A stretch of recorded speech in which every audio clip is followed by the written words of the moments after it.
Welcome in. Welcome in. Today we have a big show, and we are in the absolute dog days of the NBA because there's not really much to look for in Pistons land. We can talk about the Jalen Duren contract all we want, but there's no new news. We can talk about trades. We can talk about any single topic, but here we are talking about an off-season workout. And off-season workouts for me are the one thing I look forward to because we can look at it and we can analyze it and figure out, okay, is this for real or is it not? We can look at data. We can look at a lot of different resources to figure out exactly the kind of film we're looking at and what it means and all of that. So I don't want to take too much of your time. We're not going to just lollygag here. We're going to get right into the film. And what this is Cade showing Ron Holland this drill, and he's kind of working him into just a better offensive scorer. So we're going to see Ron Holland start up first, and it's going to be a mid-range shot. And it looks good. It comes around a screen, comes in. Okay. Looks natural. We're going to talk about how many times that happened in the regular season because it's not many. So we're going to use some data there. We see Ron Holland shoot a three, and we see him shoot a corner three, two of them.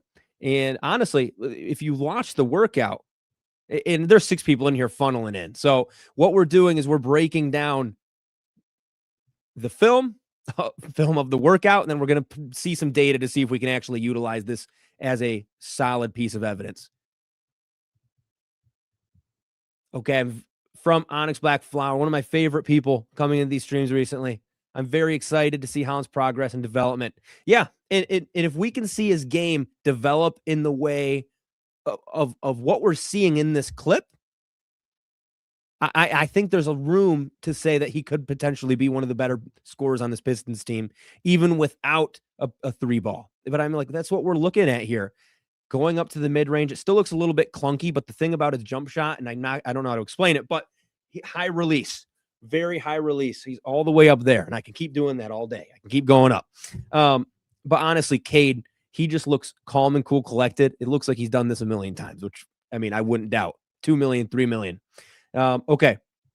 Moving over to some of the data that can kind of support or throw this piece of data, throw this piece of media away is right here. We can look directly at everything happening on the shot chart, and we can figure out if that workout's BS. So, okay. Starts out. I'm trying to analyze where he was standing. Over here, when he was starting out, 16%, 9 of 57. His actually most frequent three-point shot is the other corner, 80. 30%'s not great, but it's better than 26. It's better than 29, better than 28, better than 16%. So starting over here, and then what he did was he moved his way through around this one where he's going to end up shooting one, go to the mid-range where he shot only 2 attempts. Whoa, marvelous. We did see, that's the whole point of what we're talking about today. So you're lucky we're analyzing it. So you see the first shot that Ron Holland took in that workout video. He only took 2 of them this previous year. So is he going to take 5 this coming year? I hope so, because I would like to see the development of his game, especially off that bench unit with some of the people he's playing with. So going back, and we're going to go back and forth between this quite a bit. And how do I go through here? Here we go. What I want to see is that mid-range jump shot again from the workout. And yes, it's the dog days of summer when we're doing this. If you guys have any Q&As, drop them in the chat. This is going to be a Q&A episode as well. Like we said, Ron Holland, boom, hit that shot, boom, a good old 0%, 0 for 2. So then we see him follow it up, and we're going to go back to the film and go up for a wing 3. Okay, you might say, wow, that looked nice. He made it. Cool. 28% on the year, 11 for 40. So poor performance, worse than 81% of players. And it's a high volume, uses the spot more than 7 out of the rest of the 10 spots. So this is where he's kind of trying to get his hot spots. Cade's a real leader for that. Building up Ron is key. And there's another piece of film that I want to find. And it's Taurean Prince. Taurean Prince has been all over. Has anybody else noticed that? Taurean Prince was working out with Cade in those games against, was it Cam Boozer? If anyone can fact check me there, I'd love to see that. But then you see him finish it up in the corner. A whopping 57%. And I just want to pull up this clip one more time. And we couldn't, I don't think we can realistically talk for 30 minutes about Ron Holland workout, a 50-second clip where half of it's just Cade and the another quarter of it's Cade showing him what to do. Like here we see Cade going through the workout. And the thing I like about what Cade's doing, he's going up and he's breaking down the defense. So it's kind of like a real rep. He has his time to waste. Like he has time to go. When we watch Ron, he kind of goes right to his spot. Let's find it. Let's wait for it right here. Ron starts out in the corner, goes right to his spot, up with the shot. No, really trying to get out of that. And then we see Cade, just an absolute baller here. Let's pull up the Prince tape. You guys are talking about that. Prince is a pros pro from Onyx. And Marvelous, welcome back.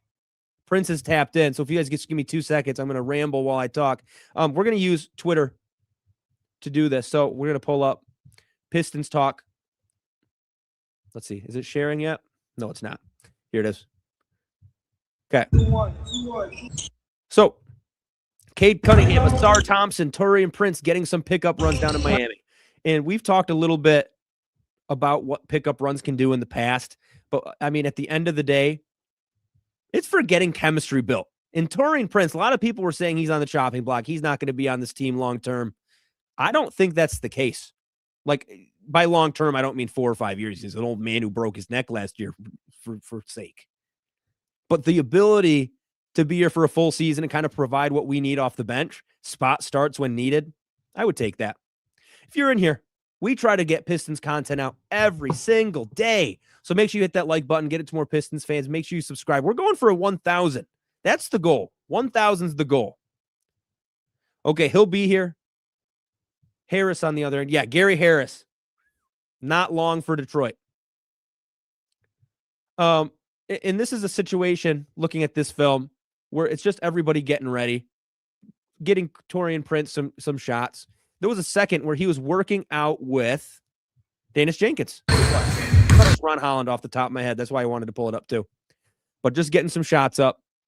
And we're going to go back to Ron Holland a little bit too, just because that's the thumbnail. That's the title of the video. I don't want to get too off track. But for these night streams, we kind of just do a bunch of stuff. 11 of us in here. Like, I appreciate it more than anything, y'all. Thank you for being here. If there's any film you want me to put up, any videos from Twitter, anything you've seen, I can throw it up on here. Any questions? If anyone asks a question, I have something cool to show you.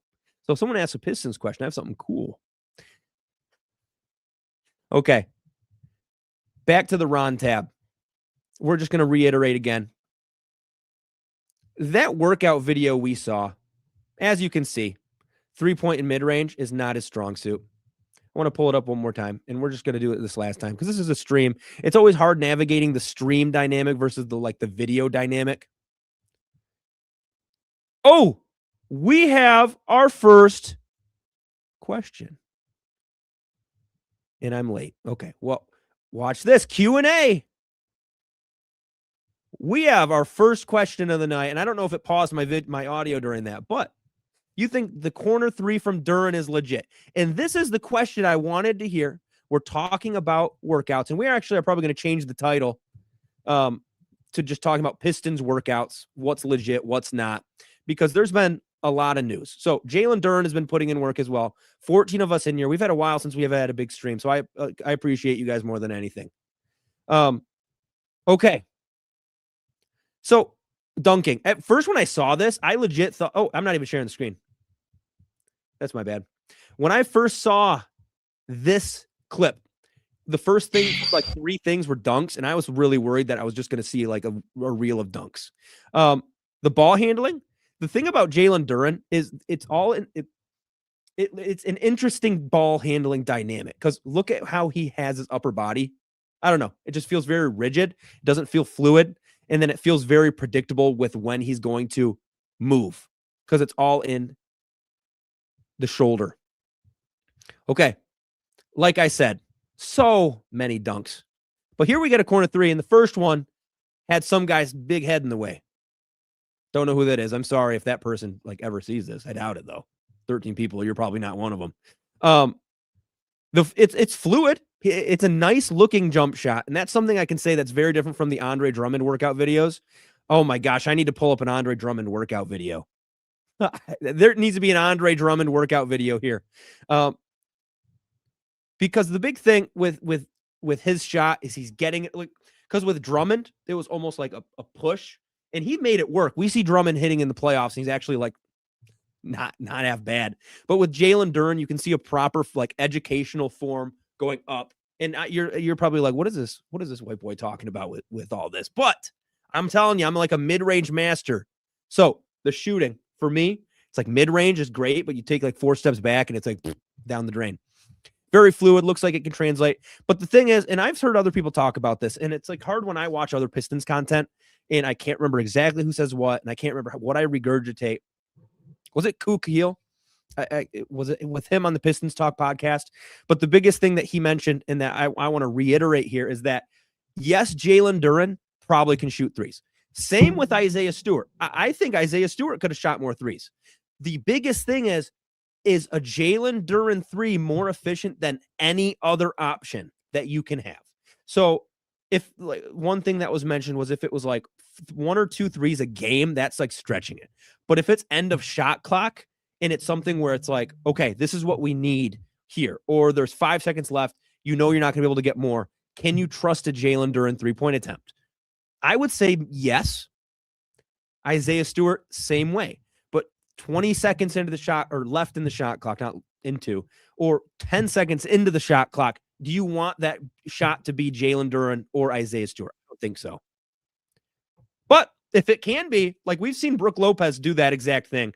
I'm not going to say similar player to JD at all because of the defense, but it's like of the inside.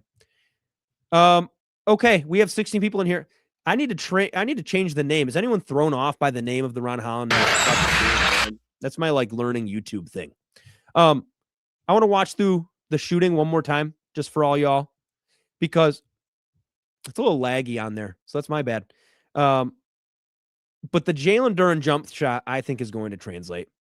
I really do. And if anyone has other questions, like I said, this is kind of one of those Q&A Piston streams. We're going to put up a bunch of videos. We're going to change the title. We just started with a working title, but we have 19 in here. I'm floored. Make sure you hit that like button. Make sure you subscribe. We're on our road to 1,000 followers, hopefully by the season. Looks like prime Ray Allen. Honestly, like everybody kind of does. Like Andre Drummond. I always got to be careful like what I'm showing on here. 3-point. Okay. Look at this. 2020. The ball handling looks better than Jalen Duren's did. I can say that. I just want to see. Oh, look at that, Pat. That was actually kind of cool. That was a little nasty. Yeah. It feels like less of a push than it used to be, but it's more of like a catapult once you get the ball up. We see hit the like button. Appreciate you. Oh, in game though. Let's see. Andre, we're going to just follow him on here. Gets to the corner. So, okay, I want to analyze this. I've been talking crap about his jumper, but like that's respectable. That's really respectable. Okay, one thing I want to do. So, how much time is like the things we're going to analyze in this clip? How much time is left in the shot clock? How open is he? How many passes have already been made? Because it's one thing if you're 10 seconds in the shot clock and it's like your point guard's dribbling and then you don't have any other options you've gone through. But it's another thing, and like we're going to see in this clip where they've done pick and rolls, they've passed it, they've done this, they've done that. They're like 10 seconds in. Yes, you have 10 seconds in, but that open 3-point corner attempt is probably more efficient than potentially like 50% of the things you could do. So you're just taking the chance there. Real quick before we keep going on with this one, I think we'll see more diverse mid-range game from Duren, probably not many times from outside. I hope not, because like Ausar Thompson, like Ron Holland, you don't need to shoot the 3-point to be elite at what you do. Ron Holland is one of those things because you kind of need it because you don't have the defense like in Ausar Thompson. Ausar, you can get away with the jump shot. Duren, because of the inside game, you kind of can. Time for Ron to play like a high lottery pick. And for anyone joining, we're going to get back to the Ron Holland film in just a minute. Shout out from the Philippines. Woo, what time is it there? I always love seeing these comments, man. Everyone should comment. Where are you watching from? Even if you're watching from Grand Rapids or Detroit, I'd love to hear it. Duren's such a shock to the system that he has to evolve. Yeah, he does have to evolve as a player. Okay, quickly getting into this film one more time. We see it up. We see a pick and roll. We see a pass. We see a drive. Oubre, drive. And there's so much happening that you can afford to take that three. I'm going to say that's good from my armchair perspective. Oh, okay. So at this point, 13% career shooter. Didn't stop him from draining the corner three. And how early was that? Lost it. Pritchard gets it. 7 seconds left. I guess you could have done more, but it probably would have been a heave no matter what. Okay. To all the people who have been here for the whole time, thank you. I appreciate it. We're going to go over the film one more time from Ron Holland for those of you who join us because we're kind of steadied out at the 17, and then we can keep going on with some more things. Basically, what we're talking about here is we're looking at, sorry for all that movement, we're looking to see if this can translate to the NBA. And you might say, what are you talking about? It's a jump shot. Yes, it can translate. But if you look at the statistics of what Ron Holland has done over his career, you're going to see that this isn't something he's had in his arsenal, especially like that pull-up game. From the outside, that's something I like to see. Was that last one off the dribble, or was it a hop into the corner? That's what I want to see, though. Okay, set shot. Wait, would he carry that back? Hold on. We're analyzing this together, y'all. Steps back, catch and shoot. Okay, good. And then, okay, catch and shoot from the corner. Okay. Last thing about the Ron Holland talk, and then we're going to keep moving. I'll probably change the title. Let's see. So what we saw here, first shot, mid-range, 0 of 2 for last year. Doesn't make sense. If you're talking about what the Cade Cunningham workout that happened like in that same clip, Cade Cunningham dribbled up, was at the top, did a little breakdown, went in, shot a midi. Ron Holland was balls to the wall, running as fast as he can off a screen and went right up. So it just kind of shows the confidence level, and it just kind of shows that I feel like Cade kind of knows what he needs to do to get that. Expect 14 points per game from Ron this season. I do too. I think that's something you can almost guarantee looking at what the bench unit has. The only pushback I'll have is Ibuka Okori, and then Isaiah Joe are going to be just primetime scorers. Paul Reed, I think he's at best when he has the ball scoring. And then the 4, I'm blanking, Torian Prince, Ron Holland. It's just one of those things where it's like, I really think he should be scoring 14 a game. But if at the end of the day, he's scoring like 12, 10, and it's providing good results, I'm not going to be too mad. Okay. Detroit let him walk because he couldn't spread the floor, so Drummond put in a lot of work, and it's finally shown. Have you guys seen that Drummond clip where he's talking to like AAU kids and just talking about how he messed up earlier in his career because he signed a big contract and then he just stopped caring? That's a bummer. Like, that was a sad watch. He figured it out too late. Jalen Duren's going to figure that out someday. Maybe, but he's also making millions, so whatever. 10 in the morning in Manila, brother. JD, enough of the drama. Get your bag and start shooting threes. That's where I'm at. Okay. I want to look at another workout video. So what is like a historic Pistons workout? Oh, here we go. Hold on a second. I'm pulling up something that none of you want to miss. We got 20 of y'all in here. Make sure. Okay. Where is the clip? I have to pull it up on YouTube. You guys are going to, this is like the elite of the elite NBA ball knowledge clips. Let's see here. Oh, and it's taking too long. Why do I have to sign in? Okay, here we are. Let's switch it to this tab. And it's not this. It's not you lose your electrolytes. Pritchard Cologne. I've never searched that in my life. Okay.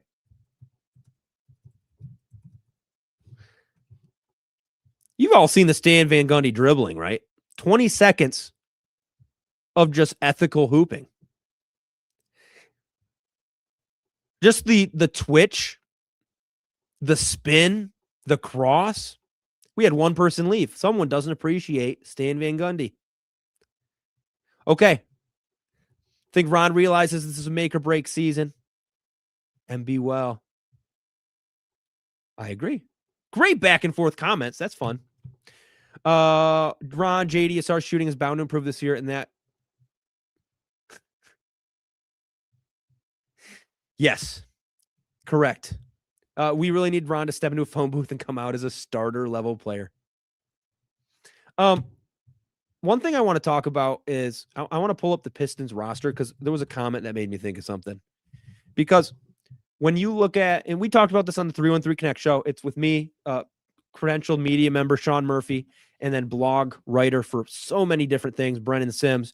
We have a podcast that we do every Thursday on this channel. So if you want the latest Pistons intel, and we have fun. We don't just talk about the numbers. We do little mini games. We do drafts. We do stuff like that. We have hypotheticals. We did something last year called Pistons and Dragons, where it was like Dungeons and Dragons, but for the Pistons, and they had to pretend to be Trajan Langdon and JB Bickerstaff. So make sure you subscribe, make sure you like, just so you can always see that stuff. But one thing I wanted to pull up right now was the roster, because there's an idea that Ron and Ausar and JD, they all need to shoot to be able to actually have an impact on this team and to get where we need to get to. But when you look at this team, outside of JD, Ausar, and Ron, what are like some of the key skills from each player? So looking at Cade Cunningham, you can type him in the comments too, and I'll just ramble some off too. Like, what are the top skills from Cade Cunningham? Because to me, think of playmaking, I think of self-creation, and shooting. Okay? You can type those in. Paul Reed is a chaos agent. I just subbed. Let's go. Yeah, make sure you sub. We're on the road to 1K. Paul Reed, I think of just a bully ball enforcer, offensive enforcer, kind of like the opposite of Stu's defensive enforcer. We see leadership, I'm assuming, for Cade. Oh, yes, that's one I missed. So Paul Reed also can stretch the floor a little bit. I think Stu is a better, but I think he still can. We already talked. We're skipping Ausar for now. Gary Harris. Okay. Other than being an old man and having wisdom, I'm assuming he has some wisdom, is shooting. Like, to me, that's what I look at Gary Harris at this point in his career. That's like pretty much all he provides after whopping 2.7 points per game. Isaiah Joe, what does he provide? Shooting. Reed is an offensive savant. We could write an essay and we could name it Reed is an offensive savant. Paul is steady, 100%. That's what we needed in the playoffs. That's why we put him in. That's why Stu is not here. That's why Stu is gone, because Trajan Langdon saw the money he had to pay Reed, which is down here, and then saw the money you have to pay Stu.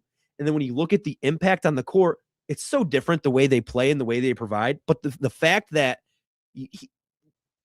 we claimed him off waivers, Paul Reed, and it was enough. He played well enough to where we felt good saying, see ya, to the heart and soul of this Pistons rebuild. Like, it just speaks wonders to Paul Reed. And I know some people are really high on Stu, which I am, but I think that this was the best move that we could have made. High hopes for Paul Reed. This is the moment for him if you followed his career. Yeah, he never had the shot really in Philly. Always a bench guy, if not a reserve guy behind Embiid. Now here behind Duren, behind Stu. And now it's like he has a shot to be a backup, and now he has the shot to then work for a bigger role somewhere in the NBA. And I hope it's still here, but it's like, then you have the same situation. You paid Stu all that money, but you could, like, if you pay Paul Reed a lot of money, in a few years, you're going to find a reserve that's like, we're not paying him nearly as much. Maybe he could provide some of that and it'd be worth it. Anyways, back to what we're talking about. Isaiah Joe, championship pedigree. I also think shooting. Yeah, shooting. I think creation better than some people would say. Taurean Prince, shooting. I think defense is far gone. Not from his Atlanta days anymore. He's an old man, which was crazy to me. I remember when he was a young guy on that Atlanta team that was like against the LeBron squads. Then we're skipping. John Collins. I think of floor spacing. I think of vertical spacing. Joe's one-dimensional as a three-point sniper. Hopefully he develops more. I do think that JB Bickerstaff's going to help him be better, because we saw Duncan Robinson. Duncan Robinson wasn't great. Malik Beasley wasn't great. All of these guys who are just shooters weren't great. But JB Bickerstaff brings the best out of these guys. Like, that's just a fact. Chaz Lanier, shooting. Okay. Dennis Jenkins. playmaking. He had one of the best assist to turnover ratios in the playoffs, I believe. And then you look at a little wiggle to his game, 100%. You look at Dennis Jenkins, and what I think of is I think of shooting. I think clutch. I think he's shown that. And I think of one of the worst playoffs analytic performers of all time, just because you saw him being at the bottom of those lists for so many different things. Kevin Huerter, shooting. Javonte Green, shooting. Duncan Robinson, shooting. And I'm leaving out some things. I think Kevin Huerter and Javonte are kind of like the defense. Collins, athleticism. That's a great one. Buka, Corey, I think it's the ability to have gravity and self-create, but also create. Like, I don't know. I feel like I can list everything for him. Like, even defense. The only thing you can is height. Okay. Whoa. JB Bickerstaff. Did you guys hear that? JB Bickerstaff. Tell me if you heard that. If you didn't. JB Bickerstaff. JB Bickerstaff. I don't think you heard that. Anyways, I don't know where. Oh, yes. Okay. So what was the thing with all those players? What was the key stat? And I'm a teacher, by the way. So I'm doing that teacher thing where I ask you guys a question where I'm looking for one specific answer when that's not like the best way to do it. I'm just going to say it's shooting. All of those guys are able to space the floor. And when I'm going to type this in the comments. You have Cade, Ausar, Duren, or I mean, not even Cade Ausar. You have just Ausar, Ron, Duren. No shooting. Let's just say no shooting. That's a very vague comment. And I'm putting that in the comment because we're going to list out some of these. We're going to list out every player who can then shoot, because I think this is going to help some people like come to the understanding that we don't need. Yes, marvelous. This is the point. This feels like the most spacing Cade has had, even with the key players for the squad being not shooters. Because the fact is, we are built in a way where the only way our core does well is when you have shooters around, and then it just, like, your cores here, they're great. If you don't have shooting, they go up a little bit. But if you have your core and you have shooting that's up here, it's going to bring your core up like astronomical. You can't even see it on the top of the screen. So I'm going through right now and typing some things in. So shooters, Reed. Shooters, Harris. And he might not even be on the starting or on the team to start the year. Taurean Prince. Collins, one of the better shooters in free agency. Honestly, one of the best power forwards in free agency. And if you look at for what he's paid, I did a video like a month or two ago, and we went over, and it's like John Collins is one of the best bang for your buck contracts. Like you get what you pay for, if not more. So Jenkins, Huerter, and we're typing this all in here, baby. Green, Dunk, Okori. Okay. I don't think I missed anything. Yes, everybody. Maybe I didn't even need to type this out. I didn't put Cade in here. I can't believe I didn't put Cade. I'm gonna fix that real quick. So we have 28 people in here. Thanks for being in here, y'all. We're talking through kind of why the Ron Holland experience is going to be good. And there's going to be a lot of times. Okay, last thing I will say as well, and then we'll move on a little bit too, is if you have a lineup with Cade, Dunk, Ausar, John Collins, Duren, that necessarily doesn't maximize Ausar and Duren, because the best thing would be to have like 4 shooters with one of them. But the fact is, you can't. That's just not a thing. With the bench unit, you have the opportunity to have with the bench unit, you have the opportunity to have Ron Holland be the only player that doesn't have like a really good jump shot or like a decent jump shot. And what that does is it opens the court for when Abuka Corey drives in, getting gravity. Ausar, or not, I keep getting my names wrong. Ron can drive in on the other side. It's going to pull in the defender to a Corey, easy dish off, easy like dunk, easy DoorDash dunk. Or it's going to lead to gravity. If you make it this way, it's going to lead to some gravity. The Ron Holland defender is going to go off, and it gets him in a wide open shot, or it gets him to a spot where he can shoot wide open. The defense kind of moves over, covers him. Boom, bada bing. There it is. Let the young kid grow with the experience that you have. Yep. I don't think we should trade him. I think I'm in the boat where you don't need to, because anybody you get at the deadline, I feel like it's going to be an expiring contract or someone who wants out, and you're not going to have to give assets, because to make the salaries work, you don't have the contract math to make it all work. So you'd have to combine like Duncan, potentially even John Collins. You'd have to combine a bunch of those bigger deals. And then like Ron Holland's $8 million or so, whatever it is, isn't going to matter too much. Like Jenkins is one of those where it's like, if a Corey does well, you can trade him, but the $4 million doesn't go a long way when you're talking about matching salaries. Okay, how many times has Collins averaged more 3-point attempts than Stu did during the Monty Williams season? What is that number? We have to find some numbers. Isaiah Stewart, 3-point made per game. Okay, when we're looking at Isaiah Stewart, the Monty year, that was 23, 24, right? 1.5. So 1.5 is Stu's most. Shot 38%. So we're going to pull this up. I hope you all can see this. I think you can. Can't really see myself or my screen. 1.5, 38%. So that's kind of what we're looking at here. Sue me. I'm using Gemini.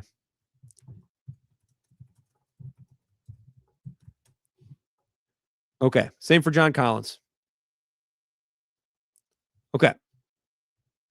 Up to like 3 a season. So other than that first year where it was 0.6, I mean, then he shot 34%. Like the John Collins experiment, I'm okay with. 0.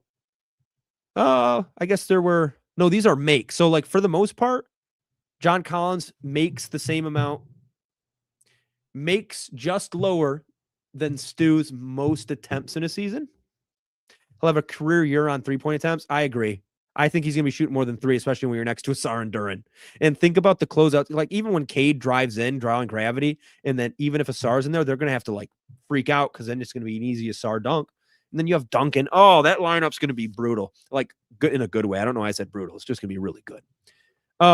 Remember, today is kind of one of those Q&A days. If you have any Pistons questions, anything to talk to, anything to chat to go through, there's a special little screen that says question time or something like that. Q&A. So drop your questions in the chat. Like, subscribe, and hit the notifications for Leggy Sports to chop it up on the next stream. You, my friend, are a little, not little. I was going to say, what is it? Like a promoter. You are a door-to-door salesman, a true door-to-door salesman. We're shooting for 1K subs before the season starts. Can that happen? Probably not, but who knows? We have fun in these streams. And every Thursday as well, we do a podcast with credentialed media member Sean Murphy, host of the From Half Court. And also we have Brennan Sims, blog writer for, like, he's a Heat fan too. So all you can Heat. I'm pretty sure Pistons powered a few of those. But we have a good time. We play a lot of games in there. Okay. Let's see. What are we sitting at? 33 minutes or so? Attila the Hun. With that emoji makes me laugh every time. Tim Stinson. Thank you for the sub. We are building something special here.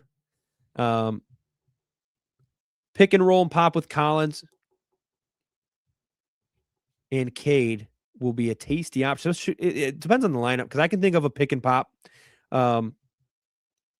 situation, especially when you have like a Duncan Robinson or a Ausar and Duren. I keep mentioning Ausar Duren rolling because it's just, I can think of all the efficiency that comes for that. Thank you for the content. Of course, like this is fun. I have fun doing it. Like the reason I do it every day is because there's always something to talk about. And there's some days where I don't, and I feel bad. Where I'm like, I'm not going to force content out for nothing. But the biggest thing is like, I really enjoy it, and having the conversations is my favorite thing, because like me talking, you guys commenting, and then me able to respond, you guys responding. It's like, it's almost like me texting my friends, but you guys actually respond. Like I have some group chats where I talk about Piston stuff, and then it goes like a few days. Let's see. Media says Stu didn't take enough to stretch the floor. Stu took 4.1 per game for Monty. Did he take 4.1 a game? I thought we just looked at that.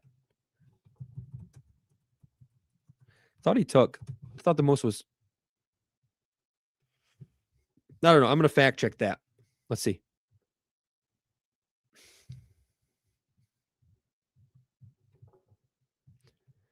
Okay, Isaiah Stewart. I can share this tab. 3.8. So 4.1. Hold on. Was I think wait, did Gemini lie to me?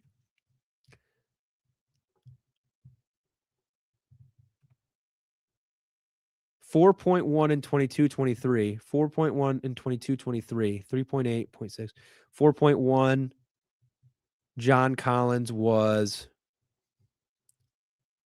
Oh, I guess you guys are right. I am a silly person. So I take all that back. And I actually never said that. You can't rewind it to go look. I think you can. Watch us be the number 1 seed watch us be the number 1 seed again by All-Star break. That's something that we can see. I can see. When you look up just all these different teams from last year, it's going to be a bloodbath. I'm really curious about how this is all going to shake out, because at the end of the day, I think the Pistons are still a dang good team. And for what people think about who we lost, I still think we got better. Did we get better at the margins of the 76ers? No. The Raptors with getting Kawhi? I don't think so.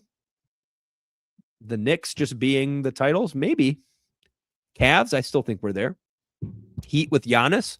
I still think that they made more, like they got better than what they were. But the thing is, Detroit was the 1 seed, and in power rankings, they were always up near the top. So, of course, all those other teams are going to jump up, but I don't think Detroit dropped down by any means. I think they're still where they're at, if not better than what they were. John Collins, I'm just going to say it, like, is going to be one of the best additions Detroit has made in the past 10, 15 years. And it was on a team-friendly 3-year, 2 non-guaranteed years in the deal contract.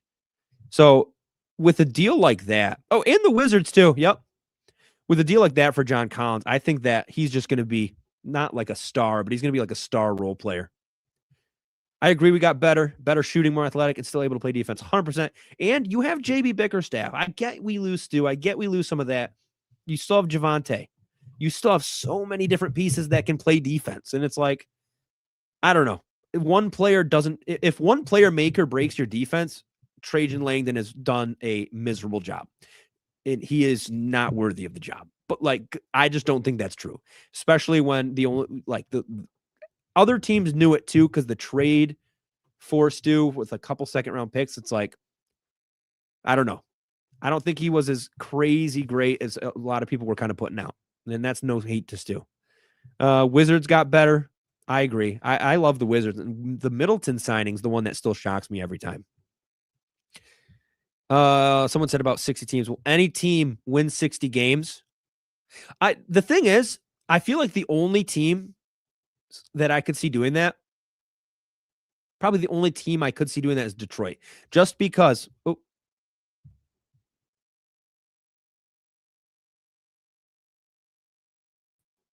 Apologies. We're back now. The only team I could see winning 60 games is Detroit. And the reason behind that is the amount of depth that this Detroit team has.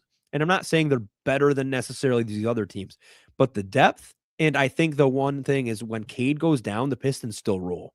When Duren went down, the Pistons still rolled. When Ausar wasn't playing, the Pistons still rolled. So when they're missing one of their stars, they're still able to keep it up. But when you're talking about if you lose 2 stars, what team would be able to survive that? That's just not attainable. But I look at the Heat, like if Giannis goes down, that's a scary piece because he hasn't really played a full season in a while. Can somebody fact check that for me, please? But with Giannis going down, you're not left with too much. You have to rely on some of those young guys. Like Pele Larson's one of them. Sixers, Embiid goes down. Who's their new backup? Is it Adembona still? Or did they sign? Yeah, Ariel Hukporti. So I guess they have Dean Wade, Dominic Barlow, like play small ball 5 if they really needed to. Raptors, I don't know. I don't see that. Cavs, I just think there's too much weird stuff with Harden to win 60 games again. Mobley Allen, I think, is a great combo for playoffs, but like regular season's not the best. I mean, 52 games isn't nothing, so I don't want to talk too bad. Knicks, I think they could, but I feel like it's the same situation where it's like, are they really going to be going all out to try to get the 1 seed for 60 wins when they knew that the recipe wasn't from the year they won the title was not being the 1 seed? I don't know. Locker room personnel had lots to do with that. Hopefully that hasn't left us. So,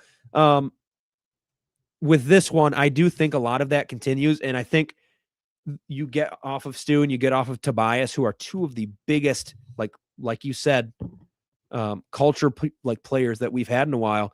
And I just look at Cade, Ausar, Javante, and those guys like holding that mantle and keeping moving, because this is Cade's team. And I think he knows what to do. He's working with Ron. He's working with Taurean Prince. He's getting those guys acclimated. He's getting those guys feeling welcome. Like we've looked at the warm-up clips.